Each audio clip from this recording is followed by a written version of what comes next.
दोस्तों, ट्रेडिंग और इन्वेस्टिंग आप दोनों से ही बहुत सारे पैसे कमा सकते हो, लेकिन इन दोनों में से अच्छा कौन है और ये दोनों होता क्या है, इसे आप ऐसे समझ सकते हो कि ट्रेडिंग और इन्वेस्टिंग दोनों ही शेयर मार्केट से पैसा बनाने के अलग अलग रास्ते हैं। अब ट्रेडिंग में क्या होता है कि आपको थोड़ी दूर चलने पर ही प्रॉफिट मिल जाता है, लेकिन इन्वेस्टिंग का रास्ता बहुत लंबा होता है। इसमें आपको प्रॉफिट बहुत समय बाद मिलता है और इन दोनों के बीच का जो मेन डिफरेंस है वो है टाइम। क्योंकि ट्रेडिंग में बहुत कम समय में आप प्रॉफिट बना सकते हो। आप एक महीने में, एक हफ्ते में, एक दिन में, यहाँ तक कि कुछ मिनटों में बहुत सारा प्रॉफिट कमा सकते हो। लेकिन इन्वेस्टिंग में कुछ महीनों में, कुछ सालों में, 5 साल, 10 साल, 20 साल, उससे भी ज्यादा लग सकते हैं प्रॉफिट कमाने में। अब आप यहाँ पे सोच रहे होगे कि यार अगर कम समय में हमें पैसा मिल सकता है तो हम लंबे समय का इंतजार क्यों करें। तो देखो, यहीं पे मेन बात आती है ट्रेडिंग और इन्वेस्टिंग को समझने की, क्योंकि ये बहुत इंपॉर्टेंट चीज है और ये बहुत क्लियर हो जाना चाहिए आपको इन्वेस्टमेंट शुरू करने से पहले। यहाँ पे मैं आपको बता दूं कि एक आदमी एक समय पे एक ट्रेडर भी हो सकता है और इन्वेस्टर भी हो सकता है, यानी कि एक आदमी ये दोनों काम कर सकता है, लेकिन उसे ट्रेडिंग और इन्वेस्टमेंट के बीच का डिफरेंस जरूर पता होना चाहिए। तो इस वीडियो में हम ट्रेडिंग और इन्वेस्टिंग को तो समझेंगे ही, इसके अलावा हम इन दोनों के बीच के जो मेजर डिफरेंसेस है उनके बारे में भी डिस्कस करेंगे और सबसे आखिरी में मैं आपको ये भी बताऊंगा कि आपको ट्रेडिंग करनी चाहिए या इन्वेस्टिंग करनी चाहिए।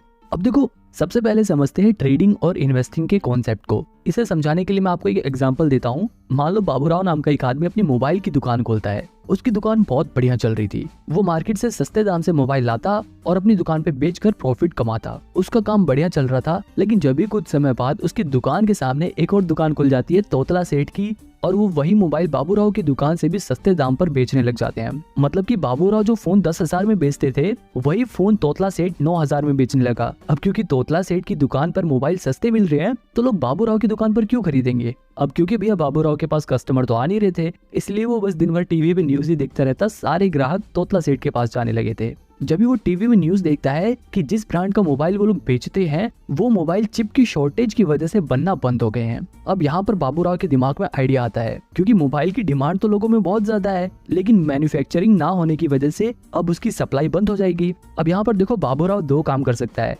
पहला ऑप्शन ये है कि वो रोज सवेरे उठते ही सबसे पहले तोतला सेठ की दुकान पर जाकर उसके सारे